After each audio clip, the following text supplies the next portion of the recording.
guys, my name's Courtney and I'm one of the zookeepers here at Wild Adventures, and I am holding our red-tailed boa, Lucy. She's found over by the Rattler Ride with her neighbor Mary, who's a blood python. But Lucy is a red-tailed boa, like I said, and she's found in South America. And she is actually the original boa constrictor. Anytime you hear the word boa constrictor, people are most likely referencing red-tailed boas. And like you can see, her tail does have a little bit of red in it. There's actually a lot of different color variations in red-tailed boas. As you can see, she's a pretty good size. She weighs about 15 pounds and they can get much bigger than this. She has a really sweet face. You can see it a little bit there. They have really pretty patterning on their back and on their belly. They always have a red tint going on somewhere on them. Like I said, they're found in South America, so they like it really hot and humid. So we like to make sure her exhibit is always at the proper temperature and the proper humidity. Reptiles can be very sensitive to that, so we like to make sure we keep her happy. Like I said, she is a boa constrictor, so that means she does constrict. She's very strong. And actually what's really cool is the way they hunt is they're stealth predators, so they'll sneak up on their prey and strike. They have a very powerful strike considering their size. And then what they do is they actually do kind of what she's doing to me. They'll wrap around it, but she's not squeezing me because I can easily, move her around. But what they do to their prey is they'll constrict and slowly basically squeeze the air out. It's really cool because they can sense the different heart rates and breathing rates of their animals, and they can also sense it before they even strike at them. They don't have to be touching them because they have a very sensitive tongue and sense of everything, really. They are able to feel the heart rate and the heat that their prey is giving off, and they're able to strike accordingly and be very, very efficient hunters. And as you can see, she's getting pretty active. That's actually because I have her in the sun right now, and reptiles are very temperature dependent because they're cold-blooded.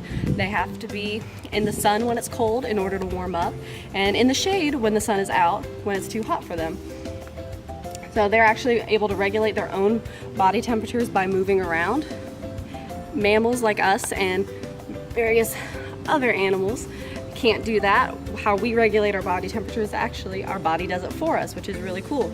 But reptiles can't do that. They are cold-blooded, like I said. So Lucy is our red-tailed boa, and like I said, she lives in South America, and that is actually also where our squirrel monkeys are found, and both these guys live in the trees. She is an arboreal snake, so that means she lives in the trees rather than a terrestrial snake that would live on the ground. She also really does like the water. You'll find red-tailed boas found in a lot of trees that are by water because they will actually use that as a hunting ground because a lot of small mammals will need the water to drink. So it's very easy for them to catch prey that way in the wild. Here at Wild Adventures, she gets fed very large rats. And as you can see, she'll keep growing for a little bit more. What's really neat about reptiles is actually they can grow throughout their whole life. It slows down once they reach a certain point, but they really never stop growing like humans do. So she can potentially get much bigger, and red-tailed boas can live for about 20 years, 20 or more years in captivity, and these guys are actually really common as pets. She's very sweet. Okay, Lucy is about 15 pounds and she is 8 feet and 2 inches long, so she's a pretty big snake, and she can actually grow a little bit bigger.